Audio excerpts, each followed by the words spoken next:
Hello నమస్తే. మనం present ఉన్నాం కావేరీ యూనివర్సిటీలో. ఇక్కడ మనం నించిన బిల్డింగ్ వచ్చేసి కమ్యూనికేషన్ స్కిల్స్ ల్యాబ్. అయితే దీని గురించి తెలుసుకోవడం కోసం మనతో పాటు ఉన్నారు ఇప్పుడు డాక్టర్ సుచరణ్ రెడ్డి గారు, assistant professor English department. So వారితో మాట్లాడి ఈ కమ్యూనికేషన్ స్కిల్స్ ల్యాబ్స్ గురించి మనం తెలుసుకుందాం. Is a communication skills lab where we train students in communication skills.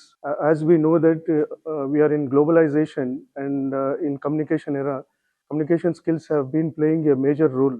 Urban నుంచి వచ్చే వాళ్ళని rural major problem ఎక్కడ ఉందంటే communication skills. Right. So competencies have become very very important.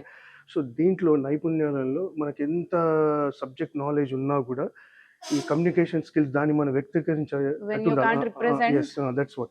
So the problem here is the students because of addiction to mobile phones and all that, they're not able to express. When they come to this lab, first we see that the students are in a pleasant mood, so they slowly start them grooming. So all the overall grooming takes place in this lab. The students get admitted in first year. This communication skills lab play an important role. For example, like train the students pronunciation like British and American, we differentiate. For example, like schedule and schedule. Schedule is American and schedule is British. And along with that, we also focus on training students for higher education, like GRE vocabulary and also IELTS, TOEFL. So keeping in mind that IELTS and TOEFLs, we give the basics in the first year, that is through phonetics. As you can notice, the students in the lab, they're getting acquainted with the systems, multimedia lab, which they were not acquainted earlier.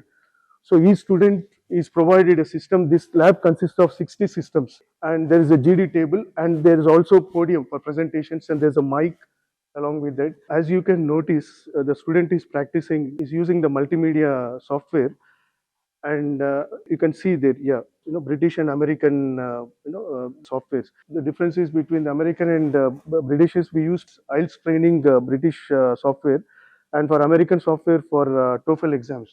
So we train in the software, regarding the pronunciation.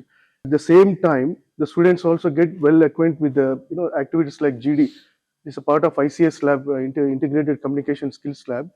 So this lab assists in both ways. One is multimedia and other one is ICS. We also have a digital board where we record the programs, we record all the presentations and we project it, and we show it, show the recording of the presentations is done, and it is shown to the students and they rectify their mistakes. We also have teacher console. So if a student has any doubt, and he can correct it through this software, through this teacher console. This is called teacher console.